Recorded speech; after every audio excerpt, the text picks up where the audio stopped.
미팅 시작하겠습니다. 오늘 자료가 많은 관계로 핵심 위주 내용으로 말씀 주시고요. 먼저 투자전략 스팟코멘트 김병현 위원입니다. 네, 주말 최근 한국 시장이 급락했기 때문에 그 관련한 코멘트 좀 드리겠습니다. 최근 주식시장 하락 요인은 한 3가지 정도입니다. 첫 번째는 중국의 단기금리 상승, 유동성 정책 변화에 대한 우려고요. 두 번째는 백신 지연과 같은 이런 미국 경기 개선 속도도나 우려, 그리고 마지막으로는 이런 게임스탑 이런 것들로 대변되는 주식시장의 좀 이런 변동성 확대입니다. 첫 번째, 두 번째는 뭐 그렇게 우려하시는 않는데, 주말 사이에 제일 관심이 있었던 것들이 이런 게임스탑 관련해 가지고 변동성 확대를 어떻게 볼 것이냐라는 시나리오가 상당히 좀 많아진 그런 상황입니다. 결론부터 말씀을 드리면 이 과열 국면임을 암시하는 이런 모습들은 맞습니다. 그러나 나비 효과에 대한 이런 우려들이 극단적 시나리오들로 현실화되기엔 좀 거철 과정이 많다라고 생각이 들고요. 곧 이제 진정될 가능성이 높다라고 판단을 하고 있습니다. 다만 이제 여러 가지 이런 얘기들이 좀 나오고 있는데, 첫 번째로는 이러한 게임스탑 같은 상황이 규모가 큰 종목에서 발생하거나 또다시 좀 빈번하게 발생한다면 헤지펀드 관련한 이런 쪽에서 좀 유동성의 스퀴즈가 생길 수 있다라는 우려들이 있다라는 거죠.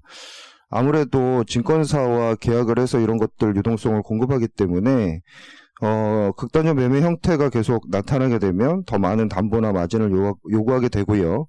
이런 작은 종목들 외에도 코스피 500 상위 종목의 변동성도 같이 높아질 수 있다라는 것들이 문제일 수 있습니다.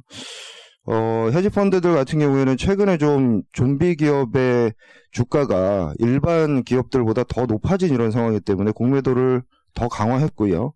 집단화된 개인들의 행동도 더 거세질 수 있다라는 이러한 점도 들 수 있습니다.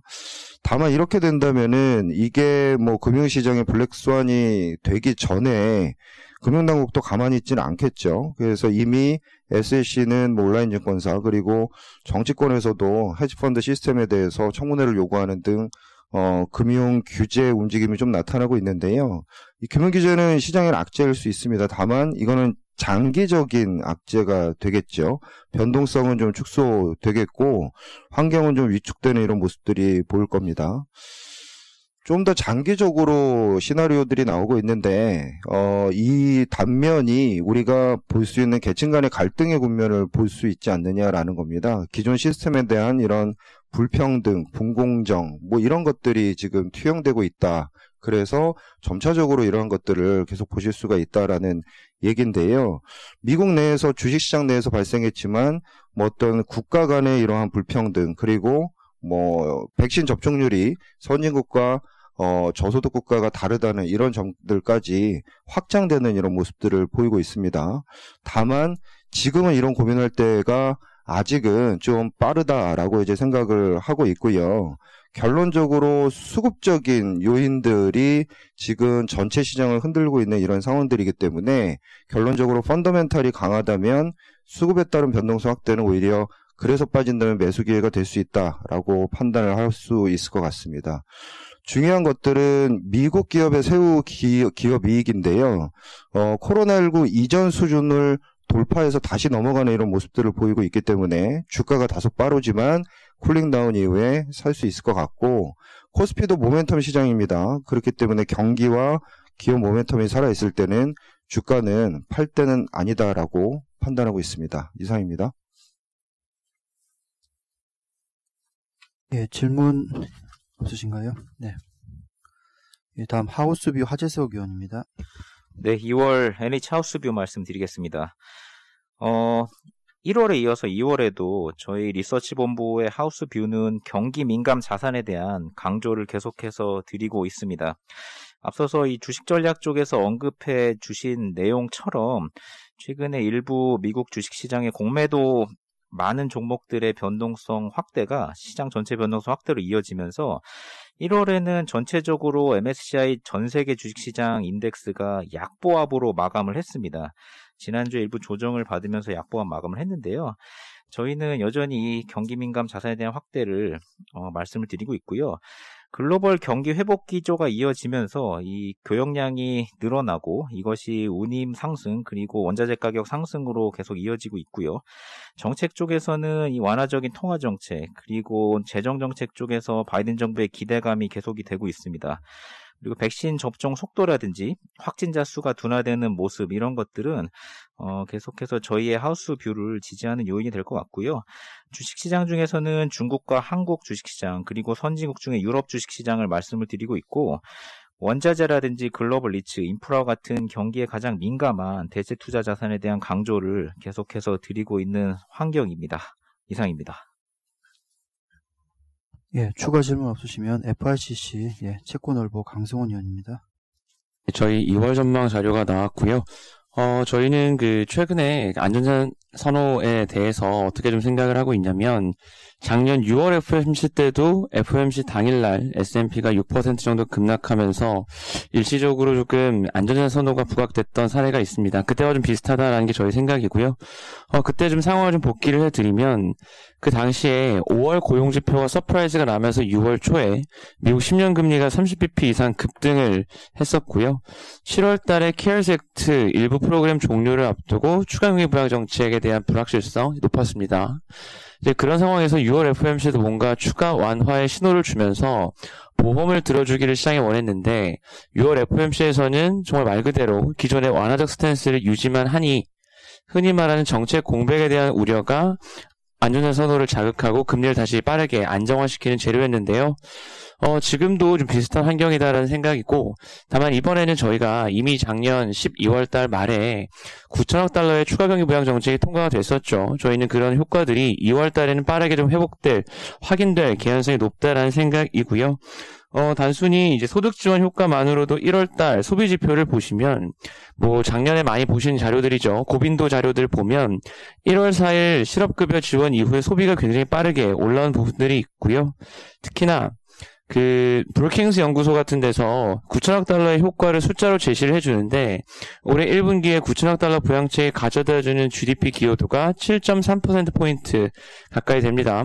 작년 4분기에 마이너스 3%였거든요. 그 얘기는 뭐냐면, 이번 1분기 미국 GDP가 전 분기 대비로 나올 텐데 서프라이즈가 나올 개연성이 되게 높다라는 생각입니다. 그래서 전반적으로 정책 공백에 대한 우려가 2월 중순만 되더라도 정책의 효과가 확인되는 부분들이 나오기 때문에 상당 부분 안전자산 선호가 오래 가기는 어렵다라는 생각이고요. 여전히 저희는 정부 지출을 근거로 한 기대 인플레이션 확대, 명목금리의 완만한 상승을 여전히 보고 있다라고 말씀을 드리겠습니다.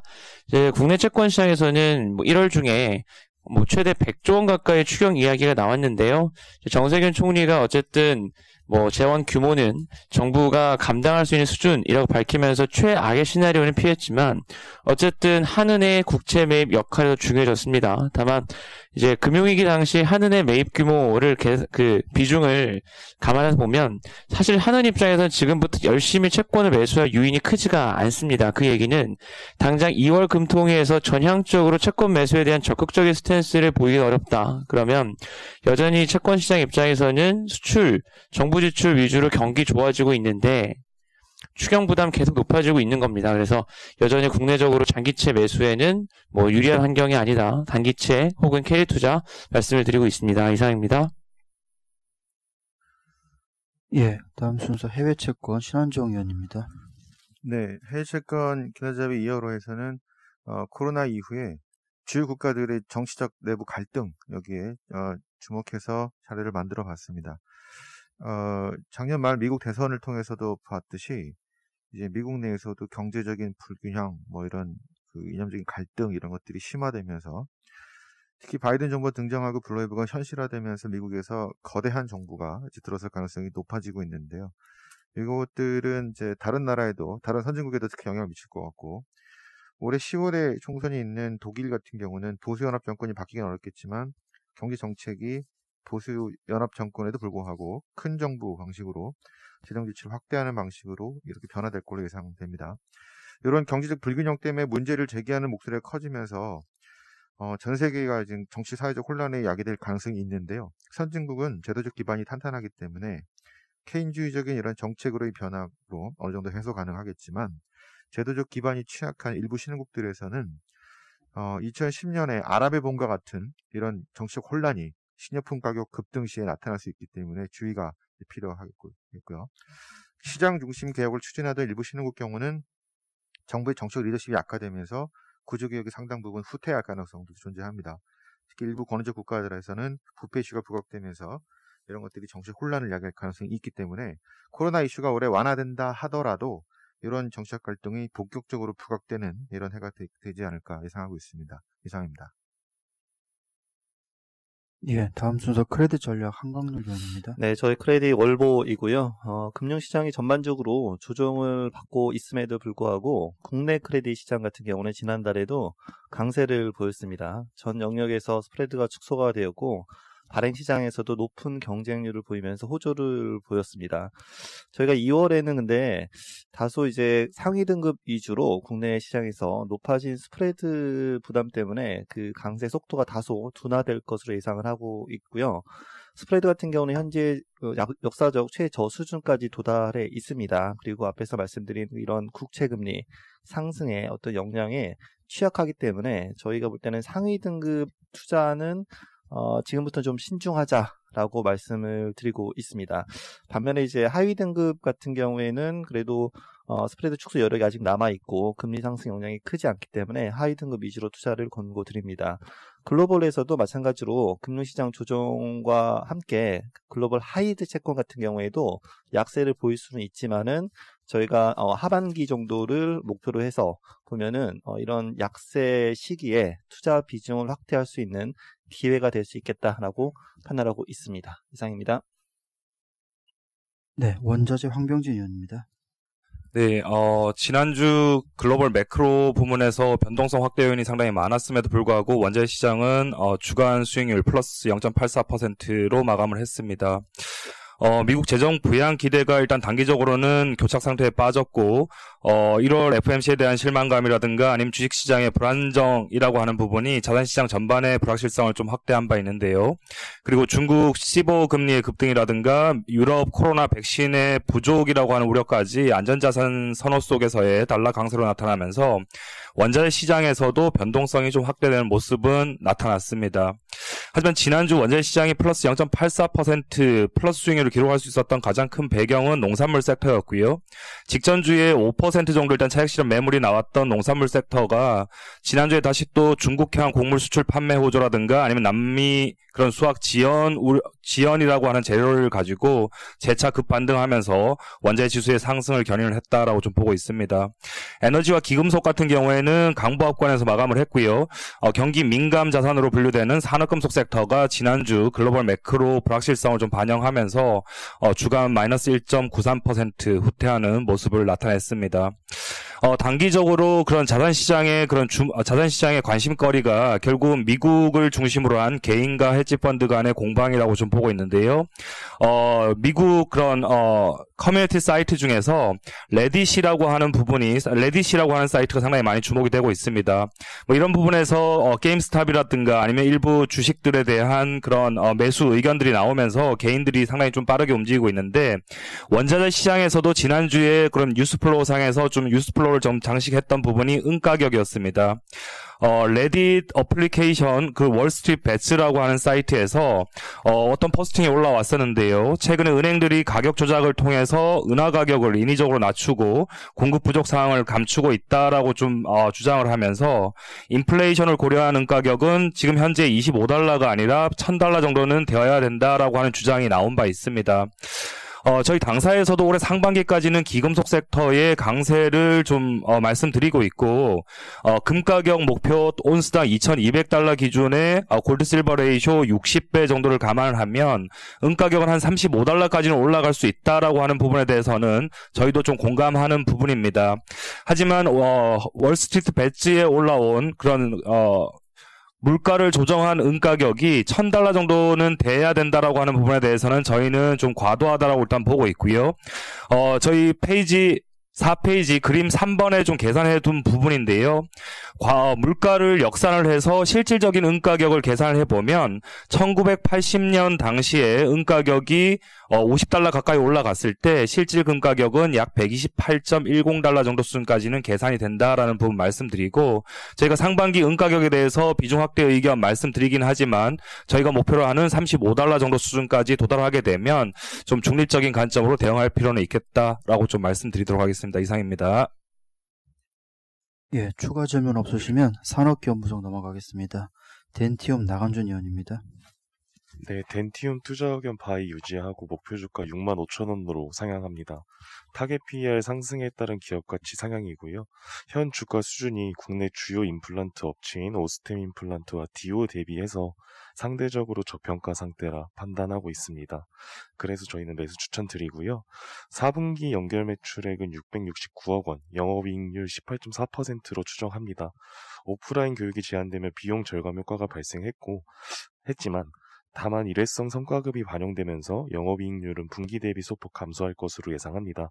이를 제외하면은 영업이익률은 20%대로 양호한 수준일 것으로 추정합니다. 또한 이제 조세심판 청구 승소로 세금 85억 원이 환입되면서 당기순이익은 140억 원으로 흑자 전환할 것으로 전망합니다. 코로나19 초기에 사회적 거리두기와 내원 감소가 임플란트 시술 감소로 이어지면서 부진했지만 이가 장기화되면서 그동안 미뤄왔던 임플란트 시술 이연수 효과가 발생하기 시작하면서 내수 매출액은 양호할 것으로 추정합니다. 이제 수출 또한 양호할 것으로 예상이 되는데 특히 중국 쪽 매출액이 사상 최대 규모를 시현할 것으로 전망하고요. 러시아와 이제 동남아 등의 기타 지역 매출도 3분기에 이어서 회복세를 이어갈 것으로 예상합니다. 다만 이제 인도와 두바이 지역의 경우에는 4분기에도 수출 공백이 지속되고 있습니다. 올해에는 코로나 영향으로부터 벗어나 탑라인과 수익성 모두 성장하는 모습을 보일 것으로 예상합니다. 특히 중국과 베트남 신공장 가동 효과로 원가율 개선 또한 기대가 되고요. 특히 중국과 동남아 등의 임플란트 이머징 시장을 중심으로 실적 고성장을 보일 것으로 기대합니다. 이상입니다. 예, 질문 없으시면 SK이노베이션 황유식 의원입니다. 네, SK이노베이션이 EV용 배터리에 대해서 좀 공격적인 증설을 좀 진행을 하고 있습니다. 지난주에도 이제 헝가리 3공장 건설을 좀 결정을 해서 좀 발표를 했습니다. 작년 말 기준으로 생산 능력이 이제 30기가와트를 좀 확보를 했고요. 지금 현재 중국에서 2개 지역 건설을 지금 하게 되면은 연말 기준으로 40기가와트/아워를 좀 초과할 걸로 좀 보고 있습니다. 뭐 미국과 지금 헝가리 신규 공장 건설을 한창 진행하고 있는데 이게 다 완공될 경우 23년에는 85, 25년에는 125기가와트/아워를 좀 확대가 돼서 현재 기준으로는 이제 LG 에너지 솔루션의 한 4분의 1 정도 수준에서 뭐 23년이면 한 3분의 1 수준으로 좀 그 비중이 좀 많이 올라갈 걸로 좀 보고 있습니다. 규모의 경제가 확대되면서 그 이익률도 좀 개선될 걸로 보는데 뭐 올해 가이던스는 그 매출액 3조 5천억 원의 EBITDA BEP, 내년은 이제 매출액 5조 5천억 원의 영업이익 BEP 전환을 좀 목표로 하고 있는 상황입니다. 4분기 영업이익은 그 영업 적자가 조금 더 확대가 좀 됐습니다. 재고 관련 이익이 전분기 대비해서 2,400억 원 축소됐기 때문에 이게 좀 크게 좀 내려왔고요. 그리고 이제 정유 부분 가동률도 61%로 좀 많이 좀 빠지면서 판매량도 좀 감소를 했습니다. 뭐 화학 사업의 경우도 이제 정기 보수 그리고 PX 부진 때문에 뭐 적자가 좀 이어졌던 상황이었습니다. 1분기는 영업 흑자 전환은 뭐 예상은 됩니다. 그 재고 관련 이익이 그 유가가 대략 한 $10 정도 좀 올랐기 때문에 재고 관련 이익이 반영되면서 이게 좀 올라가겠고 나머지 그 업황 측면에서는 이제 정유나 화학이나 좀 비슷하게 유지될 걸로 보고 있습니다. 재무적 측면에서 좀 의미가 있는 분기가 좀 될 것 같은데 뭐 자회사 IPO 그리고 지분 매각 등을 통해서 자금 확보가 좀 구체화되는 시기가 좀 될 것 같고요. 앞으로의 좀 주목을 해야 되는 점은 이제 2월 10일 날 LG 에너지 솔루션과의 그 ITC 소송 결과가 좀 예상이 되고 있고요. 뭐 EGMP의 이제 3차 수주가 어떻게 되느냐, 뭐 가능성이 좀 높다고 좀 알려져 있는 상황이고요. 그리고 이제 LG 에너지 솔루션이 이제 IPO를 하면서 전지 가치가 얼만큼 반영이 되느냐에 따라서 이노베이션의 전지 가치도 따라서 좀 확대될 가능성도 좀 고려를 해볼 수 있을 것 같습니다. 이상입니다. 네, LG전자 고정 의원입니다. 예, 지난주 금요일에 LG전자 4분기 사업부별 세부 실적이 이제 발표가 되었고요. 스마트폰 사업만 실적이 이제 부진했고 가전 TV, 전장 부품 사업부는 모두 실적이 호조를 보였습니다. 특이사항 중심으로 하이라이트만 좀 보면 전장 부품 사업은 전기자 부품 출하량 증가로 영업 실적이 마이너스 BEP까지 이제 근접한 게 특이사항이었고요. 전자 부품 사업은 올해 3분기 저희 흑자 전환한다라는 전망 계속 유지를 합니다. 실적 컨퍼런스 콜도 같이 있었는데요. 특히 시장에 관심이 집중된 스마트폰 사업 방향 관련해서 업데이트 내용은 없었습니다. 여전히 모든 가능성 열어두고 검토 중인 단계로 확정된 것이 없다고 언급했기 때문이고요. 현재 4가지 시나리오가 이제 공존하고 있다라고 이제 보시면 되는데, 사업 유지, 그리고 사업 축소, 그리고 사업 철수, 그리고 사업 매각, 요 4가지 시나리오가 공존하고 있다라고 보시면 됩니다. 당연히 LG전자 기업 가치가 크게 올라갈 수 있는 베스트 시나리오는 사업 매각이라고 이제 볼 수가 있습니다. LG전자에 대해서 이제 바이 투자 의견이랑 목표주가 19만 원 이제 계속 유지를 하는데, 스마트폰 빼고 기존 사업의 펀더멘탈 계속 강화되고 있고요. 밸류에이션 매력도 이제 높기 때문이라고 이제 볼 수가 있습니다. 이상입니다. 예, SK 하이닉스 도현 의원입니다. 예, 순서를 좀 바꿔서 현대위아 조수홍 의원 먼저 말씀하시겠습니다. 예, 현대위아 말씀드리겠습니다. 지금 4분기 실적이 예상보다 좀 덜 나왔는데요. 일단 기계 쪽에서는 이제 원오프 비용, 불용 재고 매각 비용이 한 70억 정도가 있었고요. 그래서 요거 제외하면은 분기별로 적자 규모는 크게 확대되지 않고 그냥 기존의 비즈니스가 유지되어 오는 정도라고 볼 수 있고요. 자동차 쪽은 현대차 그룹 가동률은 올라갔는데, 이제 멕시코가 적자 전환을 하고, 그다음에 일회성 충당금 비용이 발생을 하면서 예상 대비 수익성은 소폭 부진했습니다.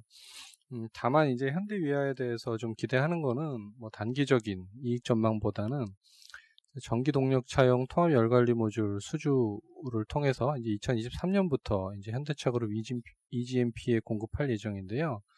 이제 내연기관 중심의 사업 구조의 변화 가능성이 생겼다라는 거고, 이런 사업 구조상의 디스카운트가 그동안 실적 부진 이상으로 더 받아왔었던 거기 때문에 이런 부분들에 대한 기대가 반영될 가능성이 더 높다라고 보고, 지금 주가가 기술적 부담은 있지만 2021년 기준으로 보면 PBR 0.78배이기 때문에 이제 사업 구조 전환을 감안한 장기적인 주가 재평가 진행될 거다라고 보고 있고요.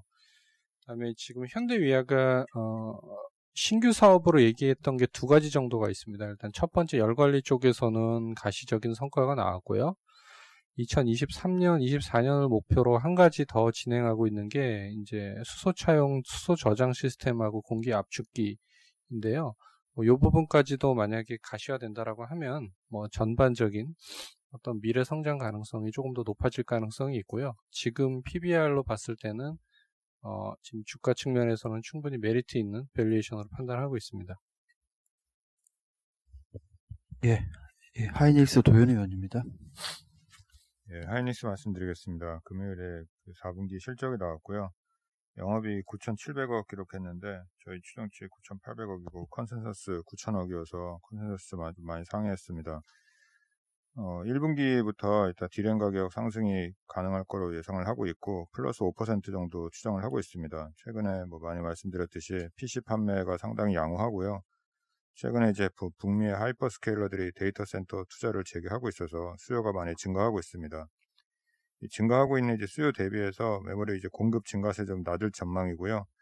회사가 컨퍼런스 콜을 개최하면서 얘기했던 것 중에서 가장 이제 주목이 될 만한 내용이 자신들의 이제 캐펙스가 계속 줄어들고 있다. 올해도 투자를 많이 안 할 거다. 이거를 강조해서 얘기를 했습니다. 보통 기업들이 투자를 많이 한다라고 강조를 하는데 회사가 투자를 적게 한다라고 이제 강조하는 거는 처음 본 것 같고요.